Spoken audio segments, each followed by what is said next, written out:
Rabies ஒரு உயிர்கொல்லி நோய். நாய், பூனை, வௌவால், காட்டில் வாழ்கிற மிருகங்கள் எது கடித்தாலும் ரேபீஸ் வரலாம். காமனாக நாய்க்கடினால தான் ரேபீஸ் மனுஷங்களுக்கு வருது. இப்போ நாய் கடித்தா என்ன செய்யணும்? வேக்சின் எப்போ போடணும்? நம்ம வீட்டு நாய் கடித்தா சேஃபா? நான் ஏற்கனவே ரேபீஸ் வேக்சின் போட்டிருக்கேன், ஆனால் மறுபடியும் என்னை நாய் கடிச்சிருச்சு, அப்போ நான் என்ன பண்ணணும்? ரேபீஸ் வேக்சின் போட்டிருந்தா நான் வேக்சினை திரும்ப ரிப்பீட் பண்ணணுமா? இதை பற்றி தான் எனக்கு டீட்டெயிலாக பார்க்க போகிறோம். வாங்க வீடியோக்குள்ளே போகலாம். வணக்கம் ஃப்ரெண்ட்ஸ், வெல்கம் டு காலிங் நானும் டாக்டர் என்ன தமிழ். நான் Karthik Murugesan, certified dog trainer and behaviour specialist, கேனடாவிலேருந்து. என்னுடைய ப்ரொஃபஷன், நான் ஒரு doctor of physiotherapy, dog training என்னுடைய பேஷன். ரேபீஸ் ஒரு உயிர்கொல்லி நோய், ரொம்ப டேஞ்சரஸ். ரேபீஸ் காமனாக நாய்க்கடியினால் பரவுது. ரேபீஸ்னால் என்ன? ரேபீஸ் வராமல் தடுக்கிறதுக்கு நாய்களுக்கு நீங்கள் எப்போ இன்ஜெக்ஷன் போடணும், அந்த வேக்சின் ஏன் முக்கியம், இதை பற்றி தனியாக நான் ஒரு வீடியோ பண்ணியிருக்கேன். அதை பார்க்காதவங்க டிஸ்கிரிப்ஷனில் லிங்க் இருக்குது, அதை பார்த்துட்டு இந்த வீடியோ பார்த்தீங்கன்னா உங்களுக்கு இன்னும் பிரயோஜனமாக இருக்கும். ரேபீஸ் ஒரு உருவாகிற வைரஸ் கிடையாது. ரேபீஸ் ஒரு நாய்கிட்ட இருந்தால் அது கடிக்கிறதுனால இன்னொரு நாய்க்கோ மனுஷனுக்கோ பரவும். அந்த கடிக்கும் போது அது பிளட் ஸ்ட்ரீம்குள்ளே போய் கொஞ்சம் கொஞ்சமாக நரம்பு மண்டலத்தை தாக்கும். இதனால் உயிரிழப்புகள் நிறையா ஏற்படுது. ஆனால் ஒரு முன்னெச்சரிக்கை நடவடிக்கையாக நாய் கடித்தாலே ரேபீஸ் வேக்சின் எடுத்துக்கிறது சேஃபஸ்ட் ஆப்ஷன். அதில் எந்த கேள்வியும் கிடையாது. நாய் கடித்த உடனே என்ன செய்யணும், என்ன செய்யக்கூடாது? நாய் கடிச்சதுன்னா முதல்ல ஓடுற தண்ணியில் டேப் வாட்டரை திறந்து விட்டு சோப்பை நல்லா போட்டு அந்த இடத்த சுத்தமாக கழுவணும். எண்ணெய் மட்டும் போடுறது இல்லைன்னா வேப்பிலை, மஞ்சள் இந்த மாதிரி நான் கரைச்சி போடுறேன், நேச்சுரல் ரெமெடி இந்த மாதிரி எதுவுமே ட்ரை பண்ணாதீங்க. பெட்டாடின் இல்லைன்னா ஆன்டிசெப்டிக் சொல்யூஷனை வச்சு அதை தொடச்செடுக்கலாம். டைட்டான பேண்டேஜிங் போடக்கூடாது. இதுதான் ஃபஸ்ட் எய்டு. வீட்டில் பண்ணி முடிச்சுட்டு உடனடியாக நீங்கள் பக்கத்தில் இருக்க ஹாஸ்பிட்டலுக்கு போகணும். பக்கத்தில் இருக்க ஹாஸ்பிட்டலில் போய் கண்டிப்பாக செக் பண்ணணும். உங்களுக்கு தெரியாத ஒரு நாய் கடிச்சிருச்சு, ஏதோ ஒரு காரணத்தினால நீங்கள் கடிபட்டுருச்சு, இல்லை விளையாண்டிங்க, ஏதோ ஒன்று பண்ணீங்க, கடிச்சிச்சின்னு வச்சுக்குவோம். கேள்வியே கிடையாது, வேக்சினை உடனே ஸ்டார்ட் பண்ணணும். அந்த கடித்த அன்னைக்கே ஸ்டார்ட் பண்ணுறது பெஸ்ட் ஆப்ஷன். ஏன்னா எந்த டாக்கு ரேபீஸ் இருக்குது, எந்த டாக்கு ரேபீஸ் இல்லைன்னு நமக்கு தெரியாது. ஏஆர்வி ஆன்டி ரேபீஸ் வேக்சின் ஹியூமன்ஸுக்கு போடுறத உடனடியாக ஸ்டார்ட் பண்ணணும். இப்போ செகண்ட் சினாரியோ, உங்களுக்கு தெரிஞ்ச நாய் இல்லை, நீங்கள் வளர்க்குற டாக்னு வச்சுக்கலாம். நீங்கள் வளர்க்குற நாய் கடிச்சிச்சுன்னா என்ன பண்ணணும்? உங்கள் டாக்கு ரேபீஸ் வேக்சின் எல்லாம் போட்டிருக்கீங்க, இல்லை ப்ரீடர்கிட்டேருந்து நேராக வாங்கிட்டு வந்திருக்கீங்க. இந்த டாக் என்கிட்ட ஒரு மாதமாக இருக்குது, விளையாடும்போது தெரியாமல் கடிச்சிருச்சு, அப்போ நீங்கள் ரிலேட்டிவ்லி சேஃப். ஆனாலும் இப்போ நம்ம ஊரில் இருக்க ப்ரோட்டோக்கால் என்னென்னா, நாயா ரேபீஸ் வேக்சின் போடாத டாகா கடிச்சிருச்சா, லேசாக பல்லு பட்டுருச்சா, கீறிச்சா, எந்த சான்ஸுமே நம்ம ஊரில் எடுக்கிறதில்ல. ஏன்னா இந்தியாவில் ரேபீஸோடைய தாக்கம் அதிகம். அதனால எந்த டாக்டர்ஸுமே சான்ஸ் எடுக்கிறதில்ல. அதில் ஒரு குட் நியூஸ் என்னென்னா, அந்த ரேபீஸ் வேக்சின் போடுறதுனால உங்களுக்கு பெரிய சைடு எஃபெக்ட்ஸ்லாம் எதுவும் கிடையாது. ஆனால் ப்ரிகாஷனுக்காக உங்களுடைய பீஸ் ஆஃப் மைண்டுக்கு உங்கள் டாகுக்கு ரேபீஸே இல்லைன்னு தெரிஞ்சால் கூட நீங்கள் இன்ஜெக்ஷன் எடுத்துக்கிறது நல்லது.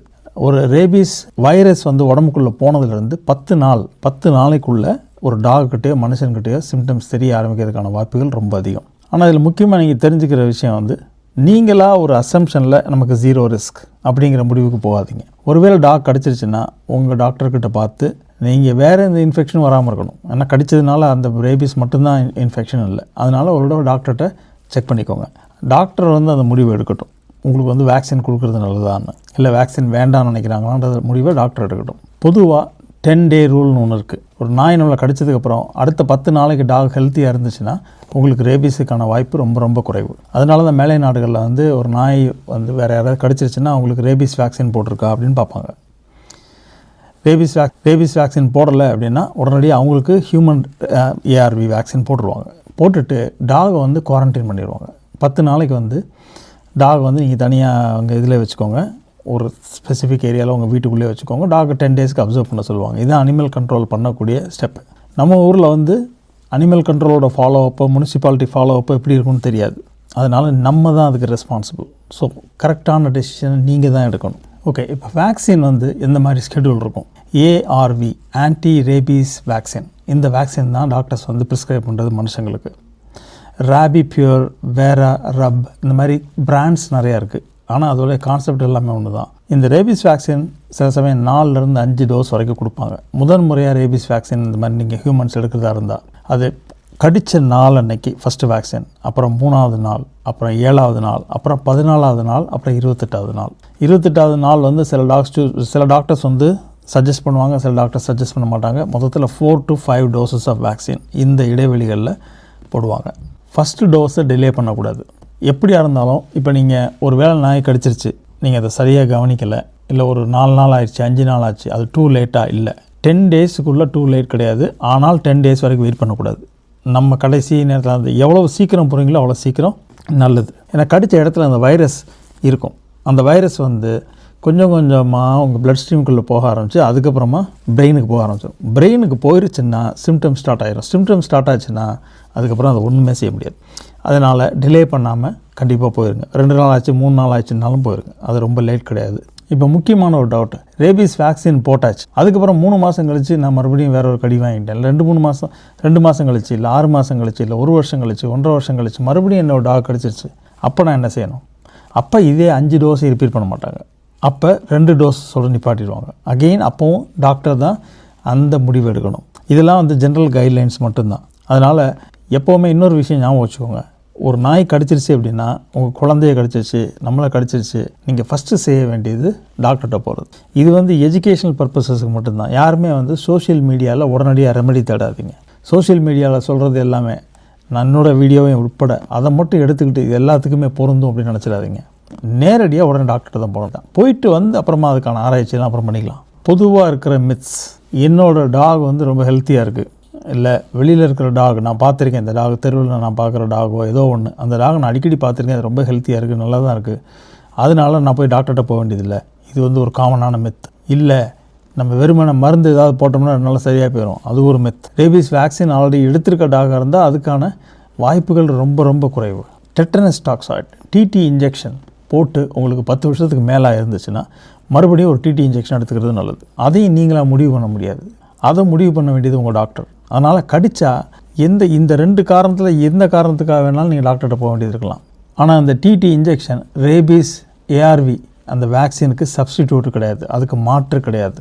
அதனால் மொத்தமாக அந்த டெசிஷனை உங்கள் டாக்டர்கிட்ட விட்டுருங்க. அடுத்தது டாகை இப்போ என்ன பண்ணணும்? டாகை 10 நாள் குவாரண்டைனில் வைக்கணும்.